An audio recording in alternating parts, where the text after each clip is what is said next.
Haleluya. Reka tuzigura amabira yacu twinjire mu mwanya w'ijambo ry'Imana.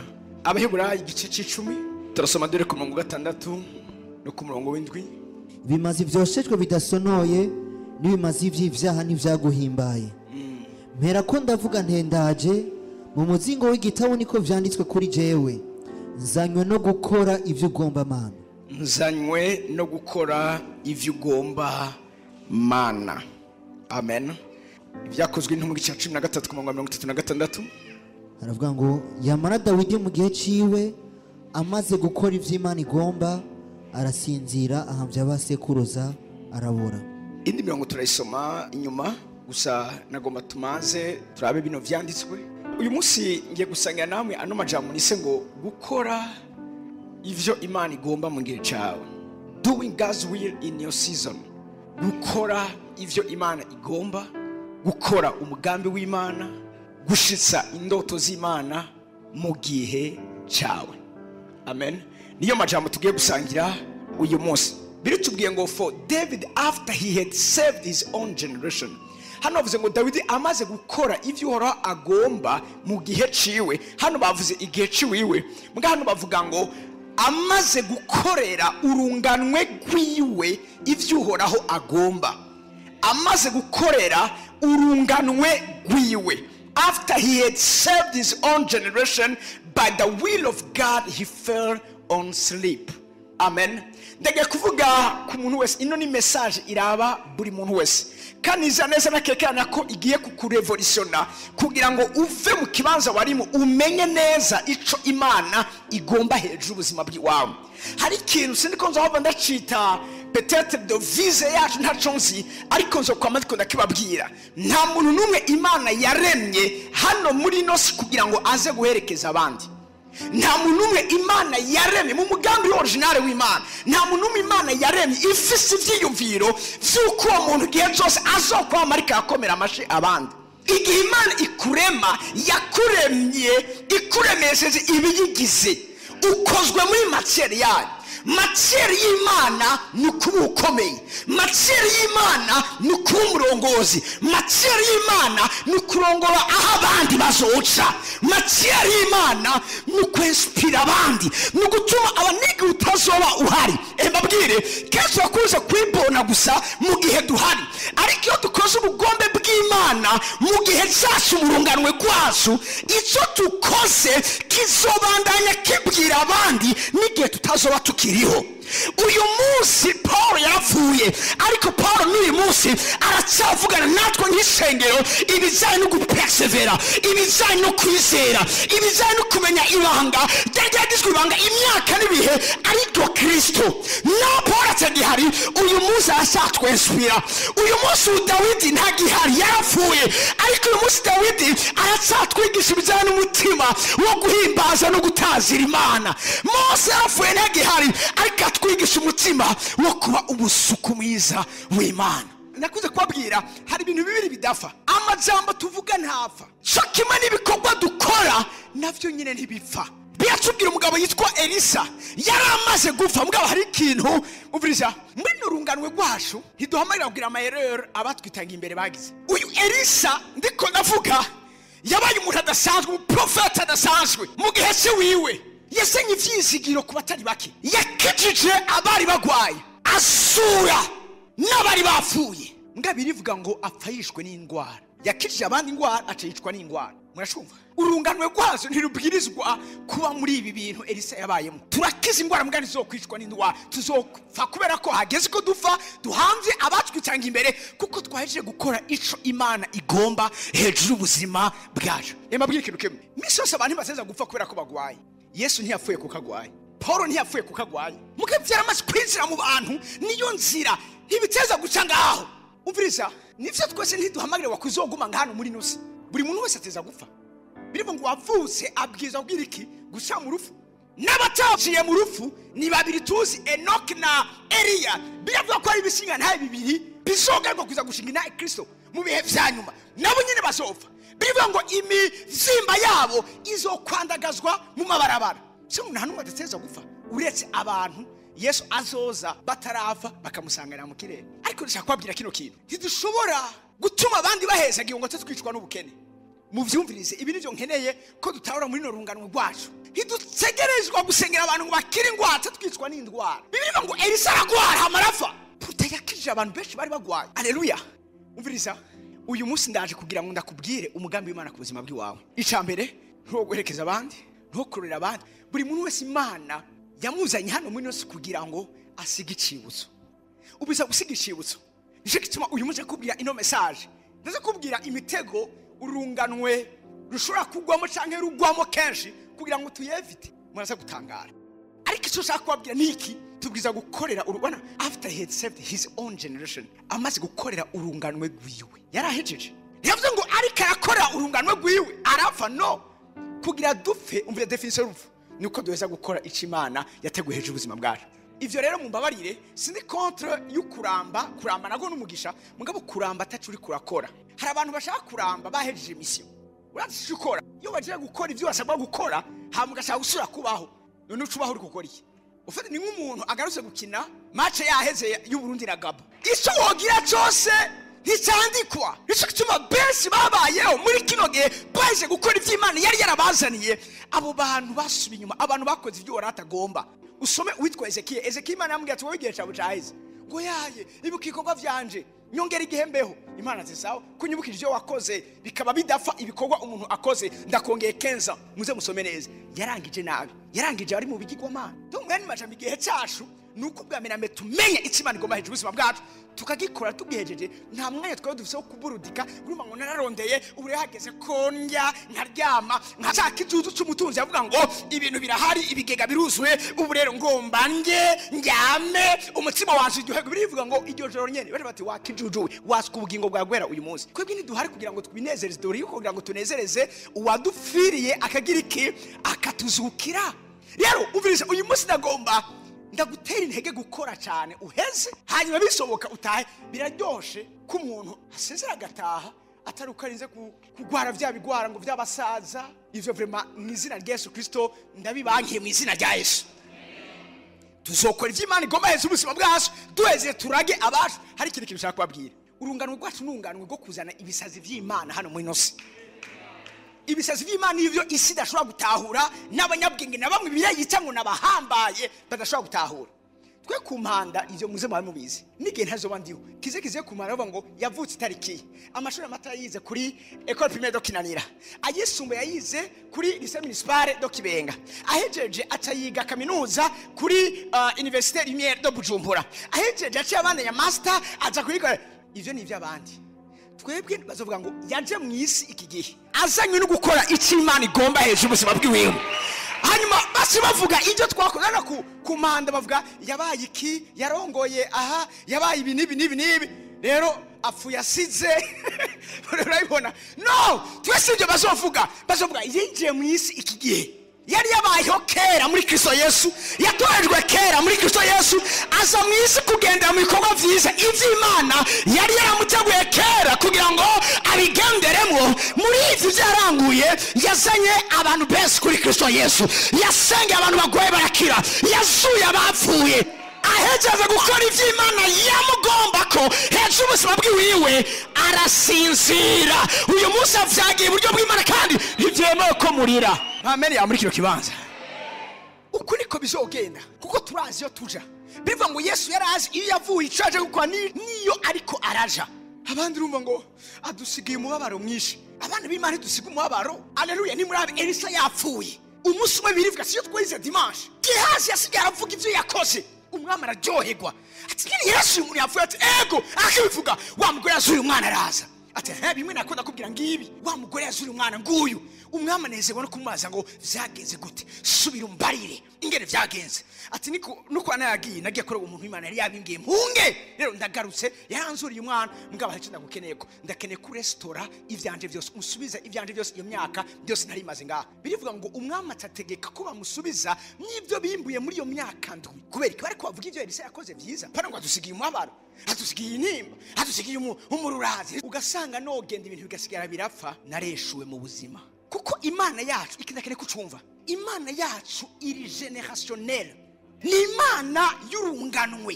Ese tubivuga iyo yipresent ivuga ngo Imana ya Abrahamu, ivuga ngo hari gihegene na Abrahamu. inyuma yavuga ngo imana ya Isaka, inyuma ya Aburahamu haje Isaka, hama imana ya Yakobo ni imana y'amageneration. Biba nkuko negenda n'umusavyi wanje Mose, imana ibwiye Yosuwa niko nzogendana nawe, shikama usiramanga. Uyu munsi uburiza ndifuza ko tumenya natwe igihe turimo, itsi imana tugomba ko yuko ni imana uburiza ifise uburyo bwinshi bwo gukora, kandi yari biteguye kera. Uyu munsi kugira ngo tugire iki tubigenderemo. Mpamene ya muri kiro kibanza Dawidi amaze gukora urunganwe guwe ibyo uhora agomba arasinzira. Haleluya. Vuga ngo sinaje guherekeza abandi, uti sinaje kurorera abandi, naje gukora umugambi w'Imana. Haleluya. Tugene somera gatoya Timotheo 2:4 usome ku mungu 6. Aravuga ngo kuko jeho n'ubu ndiko ndasukwa nk'ibisukwa ku gicaniro, igihe cyo gutambura kwanje kirashitse, nagwanye intambara nziza, narangije urugendo, nazigamye kwizera. Dusomere bumvirize. Kuko jeho n'ubu ndiko ndasukwa nk'ibisukwa ku gicaniro. Umviriza. Uni Paulo ariko yandikira umwana we w'imhemu Timotheo, avuze ngo kuko jeho n'ubu hariho conscience afise, n'ubu ndiko ndasukwa. Muyandi majambo ageranya ubuzima bwiwe nk'icupa ririmwo amazi, birivuga ngo ariko arasukwa.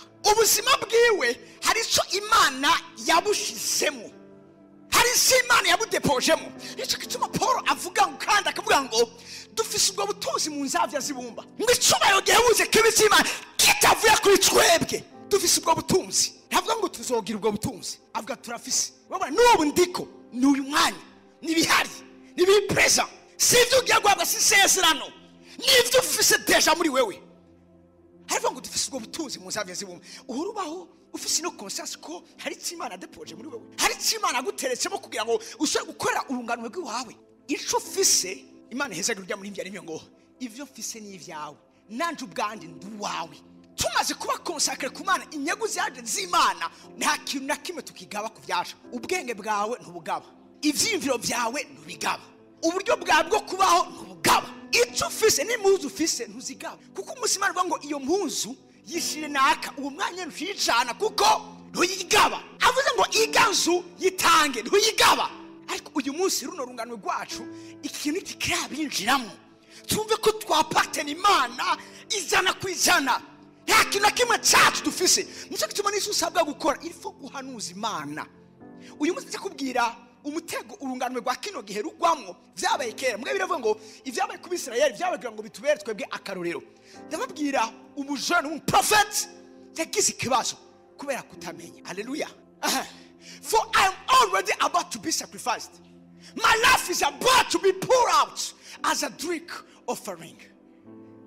Naho ndiko ndasukwa nk'usuka ku gicaniro. Mani majambo Paulo yatahuye ko ariko aratanga. Mbabwire ikintu kimwe ikiwa mukizi.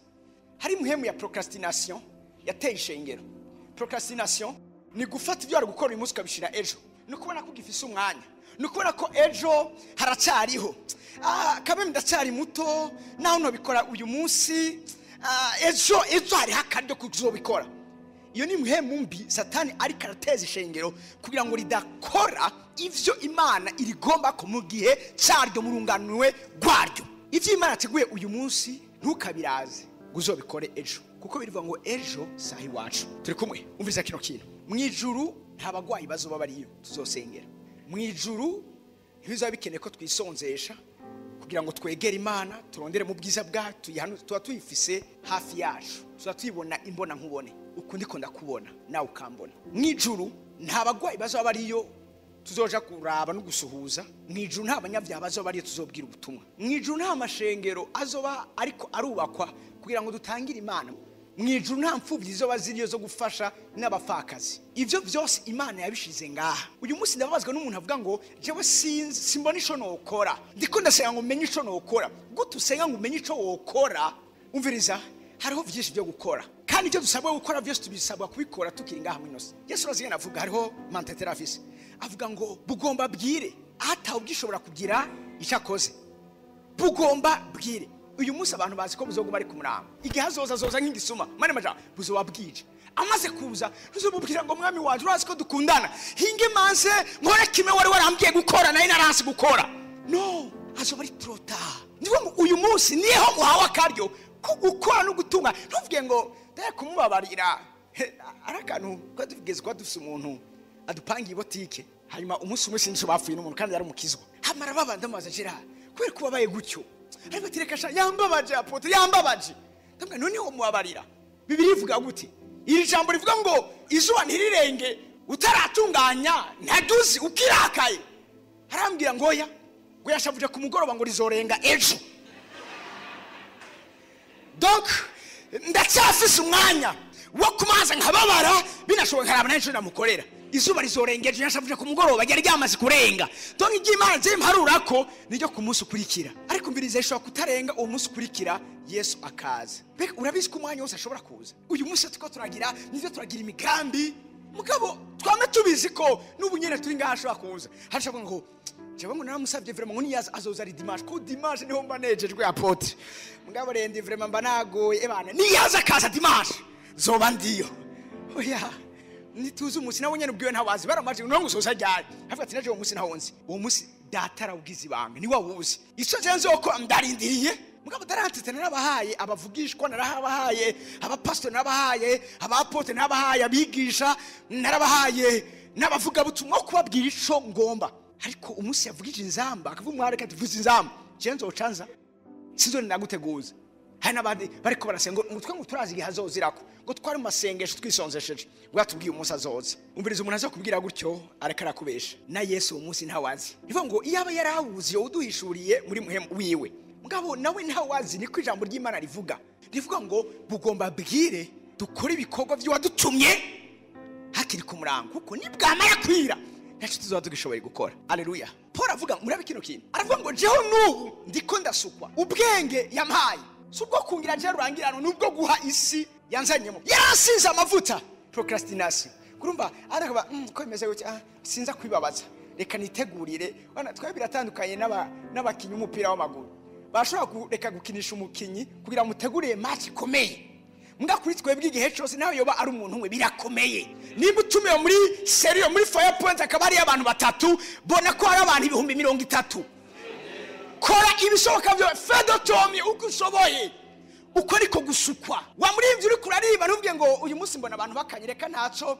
ndabarinde bikoresha kabiri no tuzoba turi moto kora nkuko kirita kabiri atari iwawe kuko mbabwira ikintu kimwe hari umunsi tuzovuga ubutumwa bwa nyuma ngaha munosi sizo kwa amafise microphone ndiko ndavuga ubutumwa hari umunsi ino microphone nzo idepoza nginzira muri ministeri yindi yo guhimbaza no gutazi ibihe bidashira mu ijuru nta butumwa nzobwira Yesu sizobwira abamarayika barabundusha n'abariyo barabindusha ivyo dusabwa gukora ni ngaha ndiko ndasukwa gusukwa kwicaniro rero ubiriza kugira ngo atambuke ibijyase avuga nuko ibiri muri we bimanza guhera bikiriyo yaragira ko tugenda urese Yesu aje mugabo nimba hari ico tugifise nimba hari bitabo tugifise byo kwandika nimba hari amabusiness yo gukora nimba hari amashure yo kwiga ubiriza tutaraheza ntiyaragira ko tugenda kuko ivy'Imana yaduhaye niko vyurunganwe turimwo urunganwe turimwo rurakeneye ubwo bwenge rurakeneye amavuta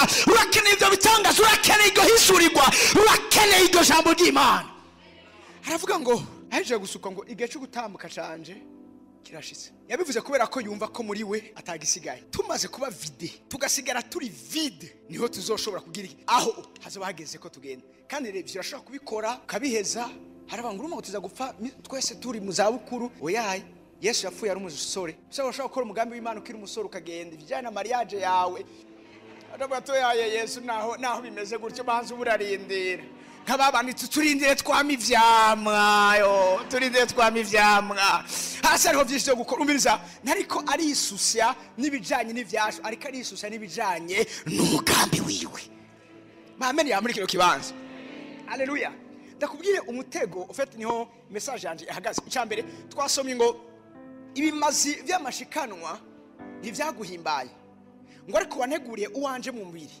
aravuga ngo nico gituma mvuga ngo nzanywe no gukora ivyo ugomba mana kuko byanditswe mu muzingo w'igitabo nikuvuga ngo ico Yesu aje gukora ni cari caranditswe usomye Zaburi 139 ku murongo wa 16 urashobora kudusomera Nyirurusoro inyonga zawe zarambona Nyirurusoro inyonga zawe zarambona ibirasigura iki bavuze ngo nyirurusoro mani majambo ni utari bwaze ngaha muri nosi hari abantu bazi ko umugambi w'Imana utangurana natwe iyo tuje hano muri nosi no imbabwira ikintu kimwe hariho ibihumbi byinshi byagiye mu ihiganwa hamwe nawe. Burya kugira ngo umugore ashobore gusama haro kursi bayabaye y'abantu benshi, kandi abo iyo baronka opportunity yo kuba bambere baba baravutse. Muga muri aba ariko barirukanga, Imana iraraba yavuga nkeneye uyu. Nico gituma hace haza Gustave. Burya Gustave yasize abandi benshi, iravuga nkeneye uyu Papa Flora, yavuga nkeneye uyu Olga. Tongo burya hari abandi bari kuvuka. Muga wewe washitse ubwami. Mani maje byo nkuze kubwira abantu ibijanye nuko dushobora hano mu inosi tuba abantu bakora ibidasanzwe hano mu inosi byatanguye kera. Ni continuity hano muri inosi. Hari iganwa twari turimo n'ibihumbi byinshi by'abandi bari muri kursi. Cyo ko bavyumva ko muga biyoroshe. Ariko no washitse ubwa mbere. Rero nimba washitse ubwa mbere umva deja waje hano mu inosi ko wabaye umushambi. Bibiri bivuze ngo nkiri urusoro inyonga zawe zarambona. Mani macabo kikiri kakabuto kame gatoye biva ngo inyonga zawe zarambona. Tonga Imana yabona akantu kagasoro. Imana yabona umurongozi azorongora abandi bazoca. Imana yabona umuministre azoranya ibintu byananiranye mu yandi ma generation yandi. Je sindababona ukomeye muri ko muribona. Uyu munsi ushobora kuba ndiko ndabona umwana w'umunyeshuri muri secondaire mugabo genda kwitegeza mu maso y'umuhemu, mu maso y'Imana, mu maso y'ubuvugishwa, mbona umushinga amateka ejo azoba ari katora itegeko rishyira hejuru Imana mu gihugu cyacu. Mbona umuapotre adasanzwe azogenda isi ahindura amahanga. Sisi ndabona undi ko ndabona uyu munsi. Cyituma aya maso y'umubiri araduhenda twereka ibitari ivyo. Bivuga ngo nkiri urusoro inyonga zawe zarambona. Imana yabona umuntu aje kuba ikintu kidasanzwe hano mu inosi. Cyituma hefasha avuga ngo mu gitabo cyawe handitsemo imisa. Bivuga ngo Imana yafise programme agenda yituzokora lundi mardi gushika dimanche muri janvier gushika muri décembre kuva mu no mwaka turimo no mu myaka izoza biranditswe mu gisabo. Nivuga ngo turi hano muri inosi twaje gushitsa no gukora icyo Imana yateguye. Mabwire burya umuntu wese ikimubako gihagaze ku cyanditswe. Icyanditswe nicyo kidetermina ubuzima bw'iwawe. Bibiliya ivuga Yesu ari ku musaraba baraza baravunagura amaguru y'ibindi bisuma. Bamusikire basanga ngo yacikanye. Hepfo acavuga ngo kugira ngo icyanditswe gishike ngo nta gufa ryo magufa yiwe rizokwigera rivunika. Kubera ko byari byaranditswe byatumye abagoma kumuvuna amaguru biza kuza ko bikora kubera ko icyanditswe kivuga ngo navuga ngo nzanywe no gukora kuko byanditswe mu muzingo w'igitabo. Ishoje gukora ni cyanditswe. Hano birivuze ngo mu gitabo cyawe handitsemo imisi yanje yose. Ni kuvuga ngo mu gitabo cy'Imana mwizo hari ibitabo byinshi. Iki ni gitabo kivuga ubuzima tubiza kumena hano mwinose. Haranditswe effective y'abantu zozana kuri Kristo Yesu. Ni wo kubikora ugasitsa cyanditswe. Rero uko bimeze kose hari cyanditswe kuri wewe. Hari cy'Imana ikuvugako. Cyo tumuze kuvuga nti sinigera nizera cyangwa mpa agaciro icyo abantu bavuga. Kuko igifisa agaciro ku buzima bwacu ni cy'Imana hishuye ivuze ku buzima bwacu. Yesu arababaza ngo umumva bavuga ngo ndinde. Bose baronse icyo bavuga. Yakobo aronse icyo avuga, Yohana aronse icyo avuga, Andrea aronse icyo avuga, Matayo aronse icyo avuga. Mugaheze kuvuga ngo namwe muvuga ngo ndinde. Ama opinion y'abandi aruzuye. Mugabo hageze kucukuri bose baci bahora. Petero we navuga ngo uri Kristo umwana w'Imana nzima. Yesu aramubwira ati Petero umuhigwe kuko atari umuntu w'inyama n'amaraso abiguhishuriye. Ni kuvuga ngo ubuzima bwawe ni kinyegezwa karahishijwe. Uzobumenya kabuha agaciro n'umuntu yabuhishuriwe. Icyawe cyagizwe ibanga kanatsinda ikintu cy'agaciro gihe cyose kiranyegezwa. Abami ba mbere igice cya 13. Haleluya. Hari umuprofeti w'umujene yari yuzuye Imana, yubaha Imana, yari yuzuye ishaka. Urazi si umuntu wari wese Imana itoranya ku kintu kanaka. Imana igihe cyose gutoraniza misho kanaka itoranya umuntu ibona ko umuntu abishoboye.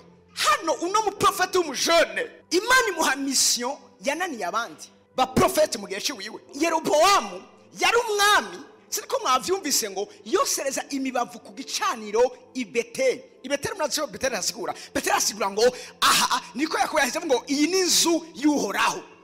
Afata inzu y'Uhoraho urushengero rw'Uhoraho atangura kurutangira ko ibimazi by'izindi mana. Hari abandi ba profeti nta numwe yigeze avuga kuko Yeroboamu yari afise umutima ukomeye, yari umuntu mubi, yari yica agakiza. Ntiyatinya ibintu by'Imana, ntiyubaha ibintu by'Imana. Imana ihagurutsa umujane kubw'iyo miso iramubwira ati genda ugenda ubwire Yeroboamu uvugishwe kuri rya gicaniro uti ewe wagicaniro we haragoye kuko bahora bakuzana bakagusha ko ibimazi bakakoseza ko ibimazi mugabo hagiye kuvuka uyundi mwana yitwa Yosiya niyaza ibyo bimazi mwe mwahora mwosa azobafata mwebwe nyine abagira ibimazi muyamaze ambara akavuga ngo ibyo uri kurakora naho uri umwami igihe kirazi kandi kirashitse aho Imana igiye kuguhana Imana igiye gusubiza mu ndumane ibihwanye n'ibyo wakoze araza kumuburira ni best barafise ko kuri batashura kuvuga kuko iki ni gihe cy'abavugishwa mugabo kuno mujone w'umprofeti afise iyo mission yavuganye n'Imana aragenda arabibwira umwami arasavura n'ibyo dusomye ngo amutunga urutoka avuga ngo nibamufate yagomba kumfatira ngo ni ubiniburi abari wamwinigira mugakimutuma ukuboko kuranyunuka vyanga ngo akagwigarukanako Imana imuhesha shubahiro uwo mujene irakonfirma yuko iri kumwe nawe hamwe n'icyo kimenyetso uyu Yeroboamu arabona mu profete y'ukuri ari kumwe n'Imana ako kanya aramwinginga yari humiliation umuntu yarashikaraga hambaye akaza gufata umuntu w'Imana uko ashatse ako kanya Imana ikamutetereza imbere y'abantu aramwingira amubwira ngo ndagusavye sinamenye ico ndiko ndakora nyingingira Imana inkize uzobukoze ariko wa mujene yari yuzuye ikigongo yari yuzuye iyo atamusabira imbabazi yari guherayo mugabo Margarita ashatse gukora n'ibyo ariko arakora yaramugira imbabazi aramwingingira Imana iramukiza uwo mwami aratangarira Yeroboamu arafatira kubw'ivyo ndagusavye uze tujane muhira ndakuza Imana kuko mbonye Imana iki gitondo mbonye umuntu w'Imana yuzuye ubushobozi iki gitondo mbonye ibintu bidasanzwe uyu munsi uze tujane mugabo n'umuprofeti yari yabwiwe ngo ntihakagire ico uzorya canke ngo unywe muri iyo mission nakurungitsemwo nawe uzogira icubahiro ntuzobigere ukigarukana kuri wewe ukimpezewe ntiwemere kurya canke kunywa kugeza ugarutse aho waje uva arabwira umwami ati naho wompa igice c'ivyo ufise ibwami naco notora kuko nabwiwe n'uhoraho yangihanikirije uyu mujene yari umuntu yubaha Imana yari umuntu akunda Imana yari umuntu akora ijambo ry'Imana rivuga avuga yanyihanikirije kugira ico nkoze ako kanya aramureka ati nukuri n'amahoro kandi bibe gutyo nyene aramureka aragenda hari abana nuko twasimvye ari abana bundi muvugishwa uyu mutama tiko turasoma baraho hano bariko barasista ibiriko biraba babonye ivyo bintu bibaye baragenda babwira mutama ati papa ibintu tubonye warawigira ngo umuntu akomeye uyu musi tubonye umuntu akomeye kukurusha vyagenze kunukunuku yaturukiye Yeroboamu wewe niwigeze umuturikira yasoye gukora ivyakunaniye emabwira ikintu kimwe nkikingaha turi urunganwe rwo gukora ivyananiranye mu rundi runganwe rwatwitangiye imbere numva ameri yanyu muri kiro kibanza wamukisi nico tumanguze kubabwira nti uzorushima Imana ko abaye mu gihe nkiki mbare umuntu muri kumwe agosha duratu uti ndashima Imana ko ravutse mu gihe nkiki haleluya turi urunganwe rwo gusiraho itandukaniro sufise Imana muri twebwe igeze ngo uhoraho Imana ari hagati yacu ariko ngo numuhizi iryo jambo umuhizi ni jambo ryiheba ryitwa Gibor ni umuntu ari brave ni umuntu ari dynamic ni umuntu ashoboye ari might ni umuntu wisigwa ari menetse ni umuntu umviriza atuma hagaragara itandukaniro Gibor ni Imana yitandukaniro uri kumwe natwe burunganwe rwacu ni Imana yitandukaniro mpamene yawe muri kiro kibanza ugasanga wose ugakora ivyo abandi bakoze nibaze ko utari muri no runganwe ariko nimba vy'ukuri batorajwe muri runganwe kugira ngo ukore urunganwe rwawe ukizambo ry'Imana ryabitubwiye buje bikoze ubiza kugaragaza itandukaniro abana barazababwira papa wabo ngo tubonye umukozi w'Imana atweretse itandukaniro hari ivyo mwemwe mwaratweretse mugabo tubonye ubiriza akumiza arabaza habaye iki atumviriza Yeroboamu yareka atanga ibimazi uyu muprofeti umujene araza amubwira ijambo ry'uhoraho ako kanya arashavura amutunga urutogira ngo aze kumufata mu kanigo bamufate amugire nabi ukuboko kutakuranyunyuka umwami twiboneye Yeroboamu en personne apfukamye ariko aramusaba ngo amugire imbabazi amusabire imbabazi Imana asubire gukira atarabikora kandi yaciye amuguruka yaciye ako kanya koko kusura kongera kumera neza ako kanya nyene papa baravuga ati wow uko ariko byagenze sino byatsibwe naruti ati umwami yamutumiye ati mugabo yanse kubera iki yanse kubera ko Imana yavuze ko yabimubujije avuga ati bana harabonetse umuntu aza gukora ibintu kabisa twe byatunaniye mugabo ati none kugira uyu muntu ndamugabanya amasix ariko aragira ndabigenze gute ati none yaciye ajana he bamugina inzira aciyemo asaragenda musanga aho yicaye musigiti arambwira ati bite ati ni wowe wavuye hana hatego. Arambwira none ko nari nifuje bambara ivyabaye mugabo nashaka kuze dusangire muhiri wanje. Aramubwira ngo Imana yarambujije ntaraheze ino miso gusubira iwacu kugira ico nyoye nico mfunguye ikiri ngaha. Arambwira tumviriza nanje ndi nkawe, nanje ndumuvugishwa nkawe, nanje ndazi Imana iganze muhemi ngene ikora. Umumarayika yanyiyeretse avugishwa n'Imana arambwira ngo ndakubwire uze unwe wongere urye. N'umumarayika yabimbariye mbwa biravuze ngo yabimubwiye ariko aramubesha. Uyu mujene ntiyasiguza Imana umutego wa mbere. Uyu mujene aremera aba influence na experience y'umuntu akuze nabo nyene yopera muri lo prophetique. Ako kanya aragera muri abikino kintu bamaze gushika arajya aranywa acarongera aravugishwa. Aramubwira ati uhoraho yari yakubujije kugira ico ufasha utarasubira i Buyuda. Rero kuko ukoze ikintu kinyuranye n'ico yakubwiye, mwibuke yamubwiye ngo n'umumarayika yimubwiye kandi nabo n'umuprofeti. Aramubwira ngo ubu nyene imva yabo ntizoshikira basokuruza kuko Imana igiye kuguziza iki kintu wakoze. Ako kanya yaje kurya amuriza ifarasi agiye ahura n'intambwe iramutabagura. Ikintu cantangaje yari ku ndogoba, iyo ntambwe ntiyamuriye ngo imuheze, yaramwishe gusa. Ntiyigeze iga indogoba, arambaraye hasi. Intambwe yari ihagaze a droite, a gauche hahagaze indogoba, umuvyimba uri ngaha. Abantu bakaza intambwe ntibirukeko, yaguma ihagaze na ya ndogoba ihagaze ngaha. Muyuma baravuga ayo makuru, bayabwiye bamutama aravuga ngo uyu ni wa mujene umuprofeta avuye ngaha. Aragenda ataraza avuga ati muhambe harya mugabo muyuma nabararize ingene yononye destiny yiwiwe. Ataravuga ngo iyo ntaza kumuhenda yari yuzuye Imana yobaye ari karagirira ikimazi generation yiwiwe. Mugabo kubera influence mfise na experience mfise nabikoresheje ndamuhuvya ndamukura mu mugambi w'Imana. Aricuza aravuga ngo ninapfa nanje ntimuze mu mpamba handi, muze mu mpambe aho ujya mujene umuprofeti mwamuhamvye. Ndashaka kubwira iki uyu mujene uyu munsi ni representation yari n'urungano rwacu. Siriko mbwira abajene bari ngaha, buri muntu wese ari ngaha muri representer n'uyu mujene w'umuprofeti. Mugana ndashaka mumve kintu hari ico yari yabwiwe mugabo yahenzwe na influence wundi amugize ko kubera amurusha experience. Nivyo hari abatwitangiye imbere ariko uyu munsi batakiri mu murongo w'Imana.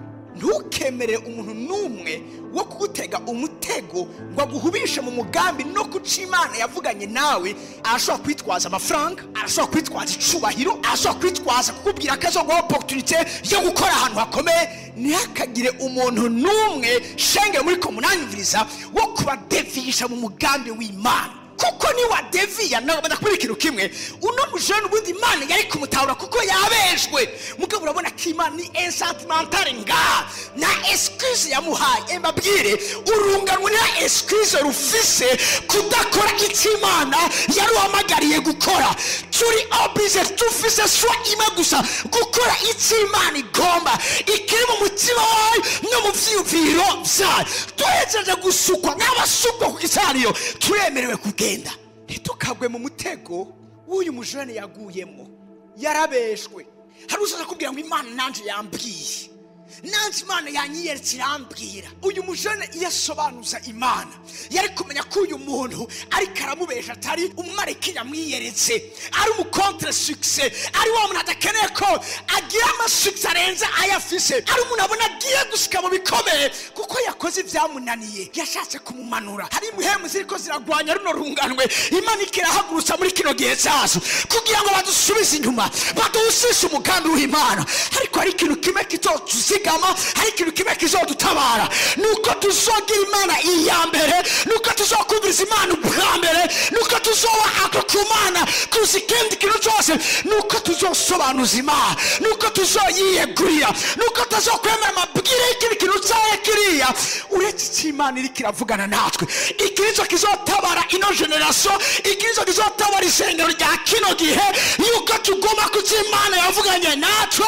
Igihe yabivuganiye yari igangabutse, igihe yabivuganiye yari kirarota, yari kirarazirana, yabivuze kubw'impamvu yari izi ibyo tugiye guhura navyo, yari izi ibyo tugiye kubamwo, yari izi ubuzima tugiye kubamwo.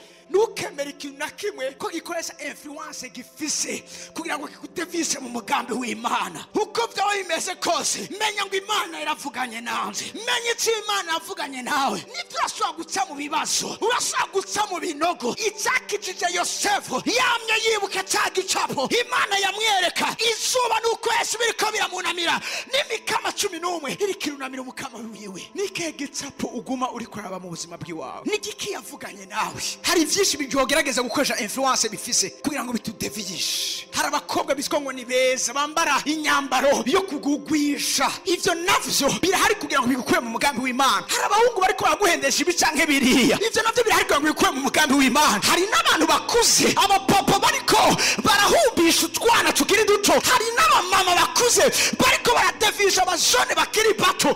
Mbabwire dufise kazoza gakomeye imbere yacu, yakagira ikintu na kimwe kidukura mu mugambi w'Imana. Hari icyo yavuganye natwe. Umenye ngo icyo ndakora ndagikoze kuko Imana yagiteguye ku buzima bw'iwanje, ndagikoze kuko Imana yagishatse ku buzima bw'iwanje. Imiryango bamwe yobaremera, ariko umuryango ntukuremere ngo ukoreshe ikinyuranye n'ubugombe bw'Imana, kuko ni wakora ikinyuranye n'ubugombe bw'Imana na excuse ufise Imana ntizokwihanganira. Yarakwizeye, ikugira confiance, iguterekamo ubumana bwayo, ikuzuza muhemu wayo, igusiga amavuta yayo, yakuzuza ubwenge, yakuzuza kumenya, yakuzuza ingabire zitandukanye kugira ngo ushobore gukorera urunganwe rwawe. Namaze ko ndabwira mwebwe ndongoye, turi generation ya nyuma y'ivyizigiro vy'Imana. Uyu munsi ishengero riratukwa kuko pastori ni wagigiturire, tukigiraho tuvugira. Uyu munsi abantu bari kubakunda abantu babwira gusa ko baguma baje muri Amerika, baguma baronke visa, baguma baronka abagabo, baguma baronka abagore. Ibari ko barabwica Imana igomba hejuru ubuzima bwawe. Ntukemere ikintu na kimwe, wokena wokwangwa, woba indesirable, ariko nimba ku Mana uri desirable ntaco bitwaye. Uno mujeni Imana ntiyamwihanganiye. Ndakubwira uri kuranyumviriza, Imana izotwihanganira. We are the last generation, turi generation ya nyuma Imana ifise kwivyizigiro. Cyo gituma kare nta mujene w'imyaka yacu yabariko arakorera Imana. Birekana ko Imana yamuvinze. Abagiye kokipa amaposte akomeye mu misi igiye kuza n'abajene bakiri batoya, nibo bafite PDG, nibo ba sénateur, nibo parlementaire, nibo ba ministre. Umviriza, ibi nibiko biba mu ishengero gusa. Ibitanguye mu ishengero birandukira n'ubundi burere bundi. Imana ari ikintu ifise iri kirabona kuri no runganwe ruhari uyu munsi. Haleluya. Nta excuse, vuga ngo nta excuse ifise. Ku Mana tolerance zero. Rutakora ico ikugombako. Rero wisengera ukumva uri kuranyerera, tabaza, tabaza. Uyu mujeni kindi yagize yaronse wahanuza, hanuza, ariko ntunyerere, kuko ni wanyerera hari intambwe izo gutabagura, kandi iyo ntambwe niyamara kugutabagura izoguma ngaho ibirorera. Abantu bacavuga ngo wa mujeni aje gukoreshwa bikomeye, ngiye mushitseko. Imana yarababaye, Imana yarakojejwe isoni, ariko muri kino gihe cacu Imana yacu izokozwe isoni mu izina rya Yesu, kuko tugiye gukora ivyo yateguwe mu muzingo w'igitabo, kandi tugiye gukora ibiri mu mutima wayo no mu vyiyumviro vyayo. Numva buri muntu wese yo kwisengera yagwaha agakiza mu gihe ngiki kugira ngo ugire ico ukoreye urunganwe rwawe.